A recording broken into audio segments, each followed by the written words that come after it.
Hey les bambins, j'espère que vous allez bien. En tout cas, on est là pour attaquer une nouvelle vidéo sur le top 14 et sur les matchs internationaux du week-end. N'hésitez pas à mettre un petit pouce, un petit commentaire et surtout abonnez-vous.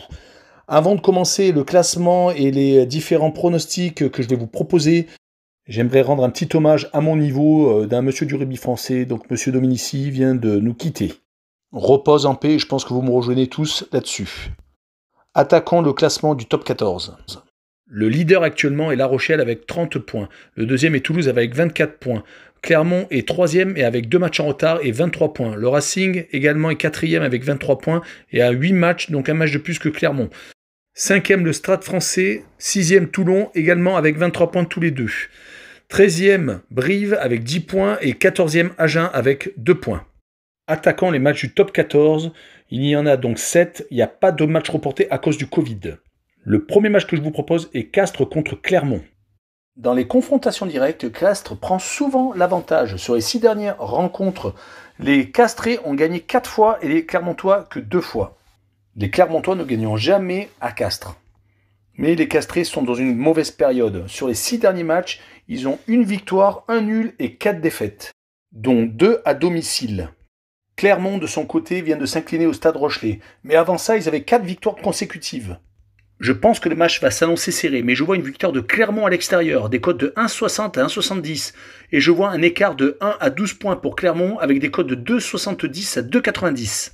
Le deuxième match est Toulon contre Pau. Sur les 6 dernières confrontations directes, Toulon a gagné 4 fois et Pau 2 fois. Les Toulonnais sont assez intraitables à domicile, où ils ont gagné leurs 3 derniers matchs. Les Palois de leur côté sont une équipe compliquée à jouer. Leur dernier déplacement au Racing Métro en est la preuve avec une défaite de 2 points, 24 à 22. Je vois donc une victoire de Toulon, une cote de 1,10 à 1,20. Je me laisserai tenter par le handicap plus 14,5, c'est-à-dire que Pau doit perdre par moins de 14 points d'écart contre Toulon. Les cotes sont de 1,60 à 1,70. Le troisième match est Toulouse contre Agen.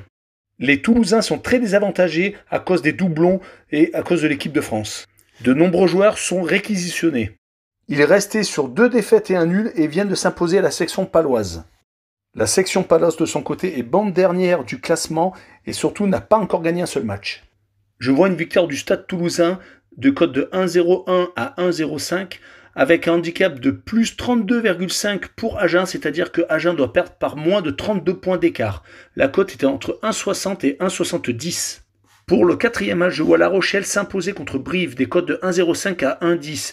Pour le deuxième pronostic, je vois La Rochelle s'imposer par plus de 13 points d'écart, une cote de 1,40 à 1,50. Passons à Montpellier-Bègles-Bordeaux. Les Montpelliérains alternent actuellement les victoires à domicile et les défaites à l'extérieur. Les Bordelais de leur côté viennent de perdre au Stade français Paris, ils avaient avant ça gagné à Castres, faisant une série de 3 victoires consécutives, les relançant dans le championnat. Je vois tout de même une victoire de Montpellier des cotes de 1,35 à 1,40, avec un handicap de plus 6, c'est-à-dire que Bordeaux doit perdre par moins de 6 points d'écart, des cotes de 1,80 à 1,90. Le sixième match est le Racing 92 contre Bayonne. Je les vois s'imposer avec des cotes de 1,05 à 10, avec un handicap pour le deuxième pronostic de plus 19,5 pour Bayonne, c'est-à-dire que Bayonne doit s'incliner par moins de 19 points d'écart. La cote est entre 1,80 et 1,90. Pour le dernier match du top 14, ce sera Lyon contre le Stade français. Je vois Lyon s'imposer des cotes entre 1,25 et 1,35.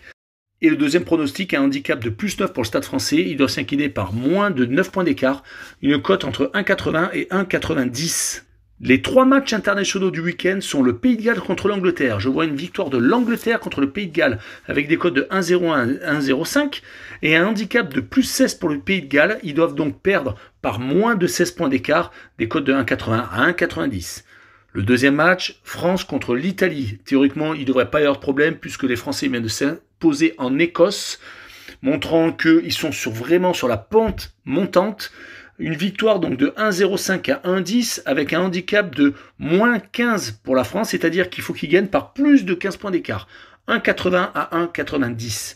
Et le dernier match est l'Argentine contre la Nouvelle-Zélande. Les Argentins s'étaient imposés en Nouvelle-Zélande. Ils viennent d'être accrochés par l'Australie, ce qui est quand même déjà une très grosse performance contre 2 grosses nations du rugby mondial. Je vois donc une victoire tout de même de la Nouvelle-Zélande qui va sans doute se venger, je pense, à 1,05 à 1,10 avec un handicap par contre de plus 18 Pour l'Argentine, il faut donc qu'il s'incline par moins de 18 points d'écart. Cote 1,80 à 1,90. Voilà, j'espère que ça vous a plu. En tout cas, j'ai essayé d'analyser au maximum tous les matchs internationaux et nationaux du week-end. Je vous souhaite donc une bonne soirée. En tout cas, n'hésitez pas, un pouce, un commentaire et abonnez-vous. Ciao les bambins!